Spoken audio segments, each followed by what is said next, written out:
CBN Campinas.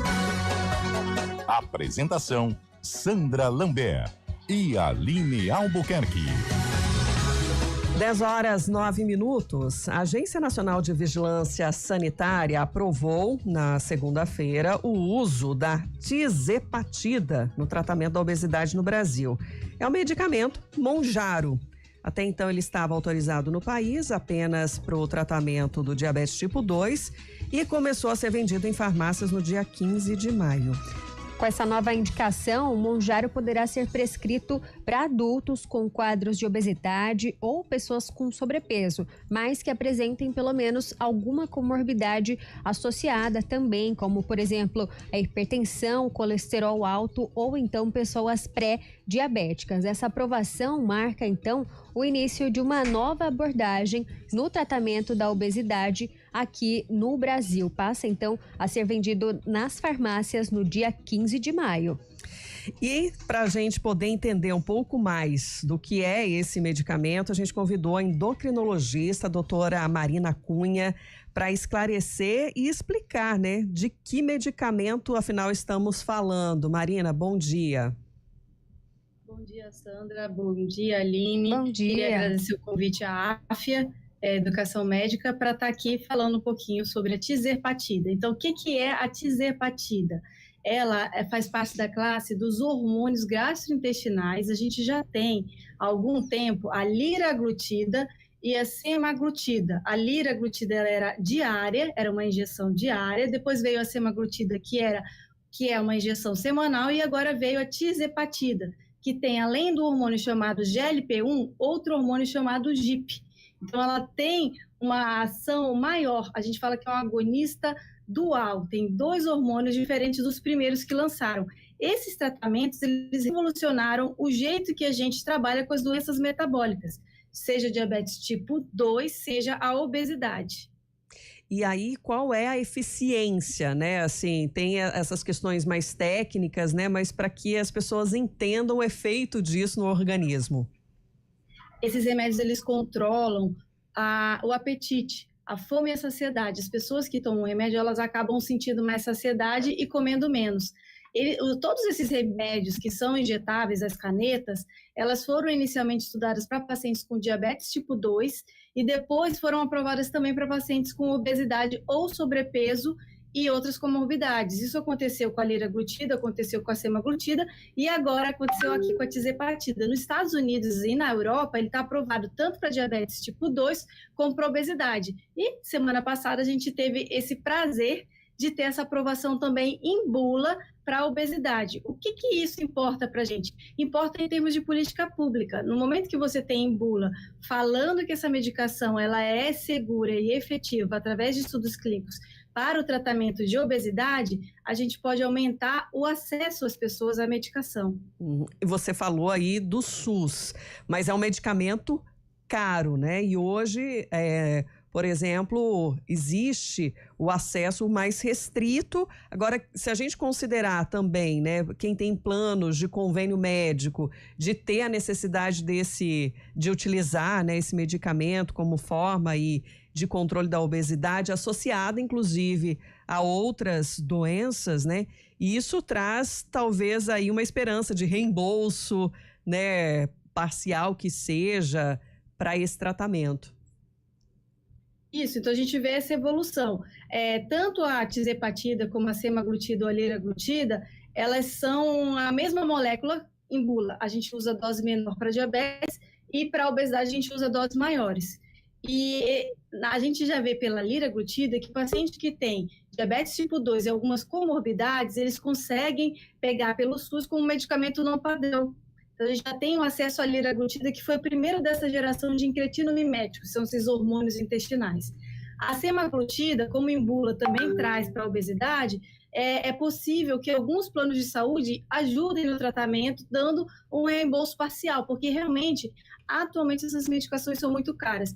E essa aprovação da Anvisa colocando em bula a tizerpatida também para o tratamento de obesidade, vai abrindo portas para a gente pensar em requerer, às vezes, com medicamento não padrão, futuramente com medicamento padrão do SUS, melhorando a acessibilidade das pessoas a ter um tratamento eficaz e seguro, tanto para o diabetes tipo 2 como para a obesidade. Uhum. Marina, tem uma discussão também sobre a receita, né, do medicamento, que a partir de agora vai precisar da retenção dessa receita nas farmácias. É isso mesmo? Como é que fica essa parte, então, da prescrição ali no sentido da receita médica? Traz mais segurança também para um uso direcionado? Sim, então a Anvisa, ela tomou essa medida porque ela viu que os efeitos colaterais desses remédios estavam maior do que do resto do mundo. A gente tinha mais efeito que os efeitos colaterais como pancreatite, e eles viram que muitos desses pacientes que tinham esses efeitos colaterais estavam fazendo uso sem acompanhamento médico. Então foi por isso que a Anvisa decidiu fazer com que seja receita controlada, estimulando as pessoas a não fazerem o uso sem um acompanhamento médico adequado, para que assim o médico consiga orientar a respeito do estilo de vida e também do tratamento e fique de olho nos efeitos colaterais que esses remédios podem ter. Nesse sentido, e a gente acredita muito, esses remédios são para tratamento de obesidade e precisam de acompanhamento médico. O que também está acontecendo é que muitas pessoas estão comprando e não estão fazendo acompanhamento médico, o que é muito perigoso. Primeiro porque estigmatiza o remédio. Parece às vezes que ele é para fins estéticos. As pessoas usam e param de usar como entram e às vezes perdem massa muscular, tem efeito rebote, não tem um acompanhamento adequado. Então, a receita controlada ajuda a dar mais segurança ao paciente de evitar efeitos colaterais no momento que ele tem acompanhamento médico e também ajudar a traçar um plano que seja sustentável de perda de peso. E aí tem a dúvida também se ele é eficiente para a gordura nos órgãos, como no fígado. Sim, sim. Então, a semaglutida já tem estudos científicos, a tizepatida provavelmente vai publicar nos próximos meses ou anos, que mostram que ele contribui muito, porque a perda de peso em global vai ajudar no controle do diabetes, de todas as morbidades associadas ao excesso de peso, inclusive da doença hepática gordurosa metabólica, que é a famosa esteatose hepática. Tem segurança e evidência que ele tem um papel importantíssimo, até para quem não tem obesidade. Às vezes a pessoa não tem o IMC alto, mas ela tem aquela gordura visceral, no ultrassom aparece a esteatose hepática, é um remédio seguro e eficaz. Você falou aí do sobrepeso, da obesidade. Explica um pouquinho, né, das características para essa identificação. A regrinha aí da massa corporal ainda vale? Sim, então a gente tem o IMC, que pega o peso pela altura do paciente. Quando esse valor está acima de 30, a gente considera obesidade. Quando ele está acima de 27, a gente fala que é sobrepeso. Só que essa métrica, ela não é reprodutível para pessoas que têm muita massa muscular, porque às vezes o peso vem de músculo e não de gordura. Então, o que normalmente a gente faz associado é a medida da cintura abdominal. Às vezes o paciente não tem muito músculo, é magrinho, mas tem uma cintura abdominal aumentada e tem essa gordura visceral, que é a que traz as doenças metabólicas. Apesar de não ter o IMC tão alto, ele tem as consequências e ele merece um tratamento com respeito e acompanhamento médico. E esses remédios, eles vieram aí para ajudar os pacientes nesses controles metabólicos. Uhum. E normalmente tem essas outras doenças associadas, né? Da hipertensão, também diabetes. Isso, diabetes mellitus tipo 2, hipertensão arterial, dislipidemia, que é o colesterol alto, apneia obstrutiva do sono, essa inflamação do corpo de modo geral, às vezes nem um diabetes tipo 2, mas uma resistência, no início num processo mais inicial, né, quando você já começa a fazer o acompanhamento e vê, e até evita desse paciente evoluir para o diabetes tipo 2, no momento que você trata com remédio, junto com a mudança de estilo de vida. Então, eles são adjuvantes nesse processo. Não adianta fazer apenas o remédio e não trabalhar em mudar o seu ambiente, porque senão vai ter rebote. Marina, você citou, inclusive, essa situação do efeito rebote, né? A gente sabe que a obesidade é uma doença que tem uma série de fatores por trás dela, inclusive de saúde mental também, né? Como é que vocês trabalham com os pacientes para que esse efeito rebote não aconteça, mesmo quando ele está ali tomando o medicamento prescrito de forma que o médico mesmo fez a indicação? É importante que o paciente tenha uma noção de que o peso corporal é determinado pelo nosso sistema nervoso central. E quando a pessoa emagrece, o corpo entende como se estivesse desnutrindo, não como se estivesse perdendo peso para estar saudável. E aí, por respostas que ele nem mesmo percebe, a fome aumenta e o metabolismo cai. Quando você faz um acompanhamento regular, você consegue pegar isso num momento que existem intervenções que possam ser feitas.